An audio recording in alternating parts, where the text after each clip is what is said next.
नमस्कार। कहते हैं डिप्लोमेसी भी उतनी ही डीप होती है जितना समंदर। कुछ ऐसा ही हुआ है भारत और अमेरिका के रिश्तों के बीच में। अब से कुछ देर पहले अमेरिका के राष्ट्रपति डोनाल्ड जे ट्रंप ने ट्रुथ सोशल पर एक फ़ोटो पोस्ट की है और उस फोटो पर एक कैप्शन लिखा है। उन्होंने इसमें लिखा है कि हमने भारत और रूस जैसे मित्र देश को चीन के हाथों गंवा दिया। जैसे ही ये पोस्ट आई उसके बाद ये सोशल मीडिया पर वायरल हो गई। दरअसल इसका मतलब क्या है? डोनाल्ड ट्रंप को ऐसा क्यों कहना पड़ रहा है कि भारत और रूस के जो नज़दीकियां हैं वो चीन के साथ बढ़ चुकी हैं और हमने रूस और भारत को एक मित्र देश के रूप में खो दिया है। साथ ही उन्होंने चीन को डीप एंड डार्केस्ट कंट्री बताया है। अब इसका मतलब क्या है? डीप कहना और डार्केस्ट कहना यानी कि अंधेरे वाला मुल्क कहना अमेरिका के राष्ट्रपति द्वारा एक बड़ा संदेश है, एक बड़ी बात है। अब इस पूरे मामले को समझने की कोशिश करते हैं कि एक्चुअली में ऐसा क्या हुआ है कि जो शंघाई कॉरपोरेशन की जो मीटिंग हुई जिसमें भारत, चीन और रूस के राष्ट्रपति पहुँचे और तमाम आसपास के जो कंट्री थे उनके राष्ट्रपति भी पहुँचे, उसके बाद अमेरिका को ऐसा क्यों लगा? क्योंकि देखा होगा आपने, पिछले 3 महीनों में लगातार एक वॉर चला था, ट्रेड वॉर, टैरिफ वॉर, और पूरी दुनिया हलकान थी ट्रंप के इन आदेशों से।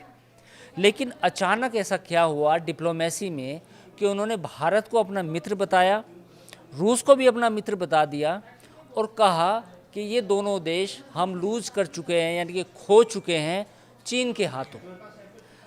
अब डोनाल्ड ट्रंप के जो इस बयान को, इस ट्रुथ सोशल पे लिखे गए पूरे सिनेरियो को डिस्कस करते हैं, समझने की कोशिश करते हैं कि आखिर अब अमेरिका को ऐसा क्यों लग रहा है। दरअसल इसके 3 कारण हैं। सबसे पहला कारण तो ये है कि अमेरिका ने पूरी दुनिया में एक टैरिफ वॉर चलाया। जब ये टैरिफ वॉर चला तो चीन ने इसके सामने झुकने से इनकार कर दिया। अमेरिका को ऐसा लगता था कि चीन जो है उसके टैरिफ के आगे, उसकी शर्तों के आगे, उसकी नेगोशिएशन के आगे झुक जाएगा, लेकिन चीन ने ऐसा नहीं किया। तो लिहाजा अमेरिका को चीन के साथ अपने जो ट्रेड वॉर थी, जो उसने टैरिफ लगाया था, उसको डिले करना पड़ा। क्योंकि अगर अमेरिका ऐसा ना करता तो जो चीन से बड़ी सप्लाई है अमेरिका को, जो हर महीने हर दिन होती है, उस पर कहीं ना कहीं असर पड़ता। शायद अमेरिका को अब देर से समझ में आई है कि चीन अब पूरी दुनिया की अच्छी खासी सप्लाई चेन को अपने अंडर में रखता है, यानी कि अपने कंट्रोल में रखता है। ये बात अमेरिका को तब अच्छे से समझ में आई जब उसने चीन पर टैरिफ इम्पोज करने की कोशिश की।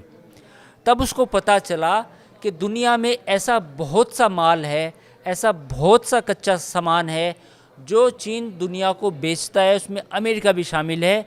और ऐसे में अगर चीन पर टैरिफ लगाए गए तो उसके यहाँ पर, यानी कि जो डोमेस्टिक उसकी इकोनॉमी है, उस पर उल्टा असर हो सकता है। तो पहला पॉइंट तो ये। अब हम आते हैं दूसरे पॉइंट की तरफ, जो थी इंडिया की बात। मनमोहन सिंह के कार्यकाल में भारत और अमेरिका के बीच में सिविल न्यूक्लियर डील होती है।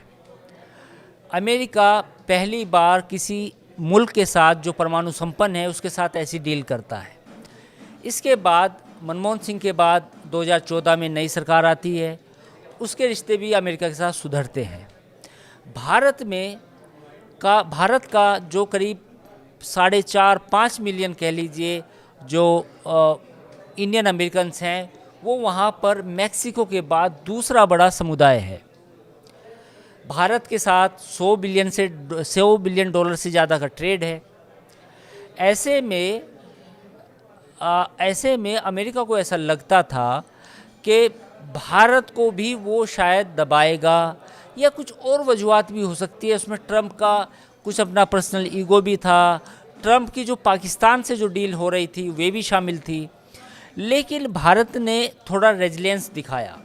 उन्होंने कहा कि आप हमें डिक्टेट नहीं कर सकते, तो लिहाजा एससीओ में हमारे देश के प्रधानमंत्री वहाँ जाते हैं और चीन के साथ जाकर एक संदेश देने की कोशिश करते हैं। उससे भी अमेरिका को एक मैसेज मिला। अब हम आते हैं तीसरे बड़े कारण की तरफ, वो है रूस और यूक्रेन का युद्ध। डोनाल्ड ट्रंप पिछले 6 महीने से इस युद्ध को ख़त्म करने की हर मुमकिन कोशिश कर चुके हैं। उन्होंने जेलेंस्की को व्हाइट हाउस में धमकाया भी है। उन्होंने पुतिन के साथ डायरेक्ट बात भी की अलास्का में, लेकिन बावजूद इसके युद्ध ख़त्म होने का नाम नहीं ले रहा है। उसकी वजह ये भी है कि अमेरिका ने भारत पर भी ये आरोप लगाया कि आप रूस को एक तरह से मदद कर रहे हैं। तो ये 3 बड़े कारण हैं जिसके बाद ऐसा लगता है कि डोनाल्ड ट्रंप या ट्रंप एडमिनिस्ट्रेशन या जो ट्रंप का कैंप है उसमें थोड़ा सा मैसेज गया है और अच्छा खासा गया है, जो ये बताता है कि सब कुछ अच्छा नहीं है। हर चीज़ का समाधान टैरिफ नहीं हो सकता, आप हर किसी को धमका नहीं सकते। तो मुझे लगता है कि थोड़ा और वक्त लगेगा, और जैसा कि हम अपने पुराने वीडियो में डिस्कस कर चुके हैं कि जो टैरिफ की जो बात है, जो टैरिफ का जो ये वॉर है, जो लड़ाई है, ये अगले 6 महीने में ख़त्म हो जाएगी। फ़िलहाल इस वीडियो में इतना ही। बाकी खबरों के लिए आप हमारे प्लेटफॉर्म पर नए वीडियो देख सकते हैं।